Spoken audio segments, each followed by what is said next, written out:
Okay, so I'm sitting here in the Oxeye Daisy patch, and the really exciting thing about Oxeye Daisies is not only are they prolific, but they are also edible. And I just think that they have this completely whimsical, cottagey feeling to them. So I am going to pick some for the kitchen today. And the kitchen will use the flowers and the leaves, but I'm just going to harvest the flowers today. So let's do it. Now you can use your scissors and cut just below the flower, or you can also pop them off, and they come off pretty easily. So when it comes to efficiency, I like to just pop them all off with my hands.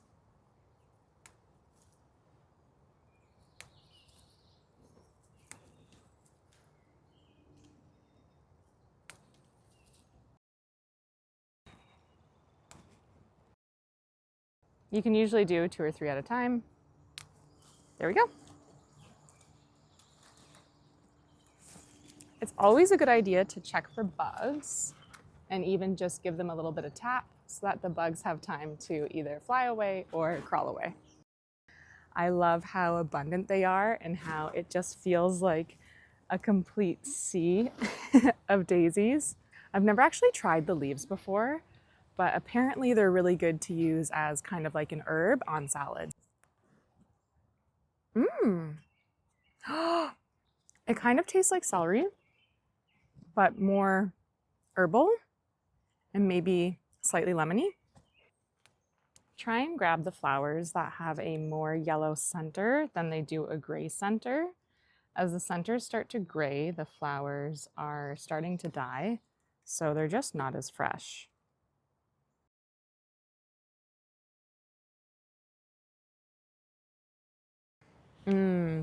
Those blackcurrant leaves smell incredible, just like blackcurrants themselves. And the red currants are coming along.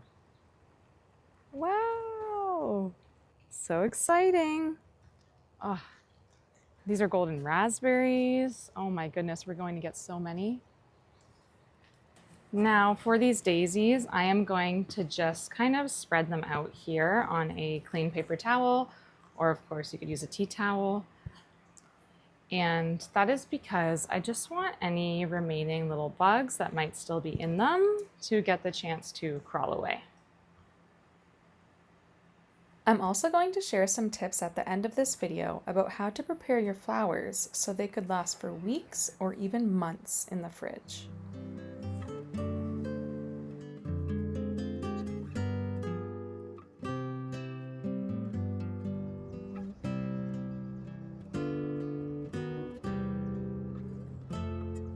These are the best smelling roses I have ever smelt.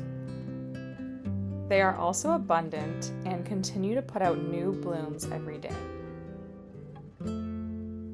I won't harvest any of these today, but I wanted to show you them anyways, because pastry will harvest baskets of them over a few days and then use them to make a big batch of their rose jam.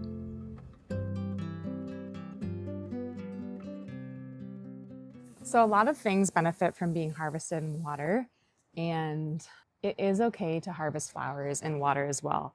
Think of it kind of like if someone gave you a bouquet of flowers, if you didn't put them in water right away, the longer they were without water, the more they would start to wilt. Well, we want to keep our produce as fresh as possible so that by the time it hits the kitchen, they can use it for as long as they need to. This flower I absolutely love. I'm sure a lot of you recognize them as they are quite common, and you can also buy them in nurseries. However, these ones we did start from seed. They also are a perennial, so they tend to pop up every year, and they go by many different names. But these here are Violas, or also known as Johnny Jump Ups, which I think is really cute because they are one of the first flowers to appear in the very early springtime, even while the ground is still frozen. Our kitchen absolutely loves these flowers because they are very pretty. They come in all sorts of different colors, and they don't really taste like much either. Yeah, they don't taste like anything. They're not super floral. They're not super bitter. I'm sensing a little bit of that mucilage, kind of like that very subtle sliminess that okra has. So this is probably one of their favorite flowers to garnish with.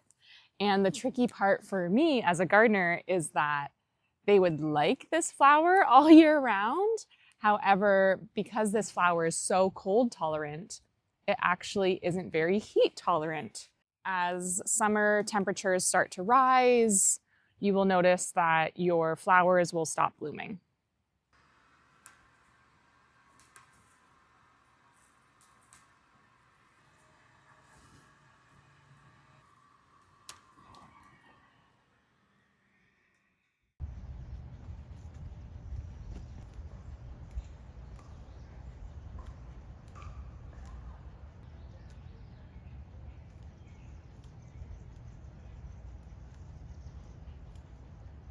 The more you pick your flowers, the more they'll want to bloom.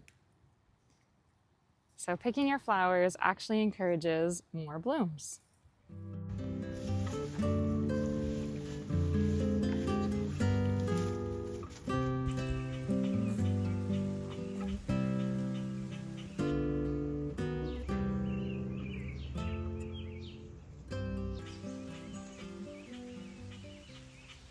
Lilac season is short and sweet. This tree is actually in my mom's garden, but we have similar varieties at work too. And Pastry loves these smaller lilacs to make their lilac syrup with, because they are very strong in both scent and flavor.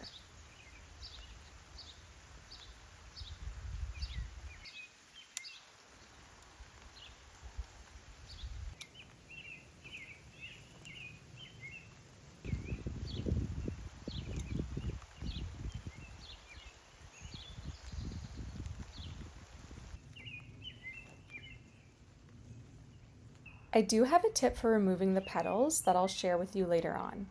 It will save you hours of prep time. If you're harvesting from a clean location away from sprays and busy roads, do not wash your flowers. Most of the flavor is in the pollen.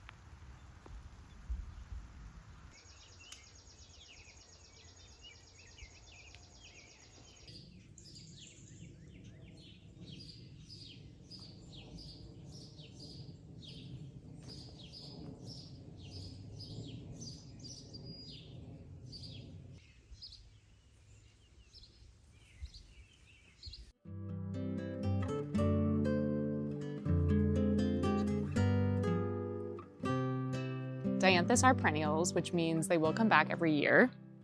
Other than being beautiful, they actually also are edible. So we have been harvesting these adorable little flowers for the kitchen.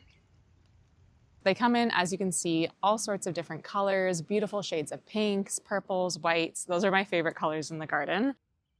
So these here are unopened flowers. That's why I'm not going to cut the entire stem. I am just going to move those unopened ones to the side and take just what's open and then allow these to still bloom. Now, if most of the buds are open, then you can go ahead and cut the entire head. What they'll do actually in pastry, as well as the main kitchen, is they will pull off individual petals and then they will garnish just like that. So pretty.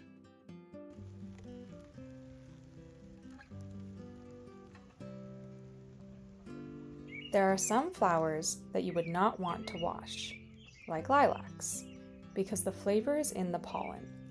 But for other flowers, like these violas, it actually extends their shelf life to pick them into cool water and then wash them. The easiest way to wash flowers is to submerge them in water and then spin them dry. But it doesn't stop there. The next thing that will extend the life of your produce is to put them into sealed plastic and get them into the fridge right away. I'll usually put some paper towel in the bottom of my flower containers as well. This works every time, and we continue to reuse our plastic bags and containers. Now for the lilac tip.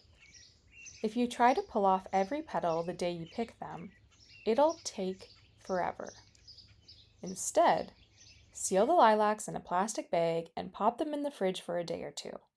When you're ready, come back to them and the petals will practically fall right off the stems, saving you hours of prep time. If you want to see more edible flowers, check out my other videos here. And thank you so much for coming along with me so we can all grow our gardens together.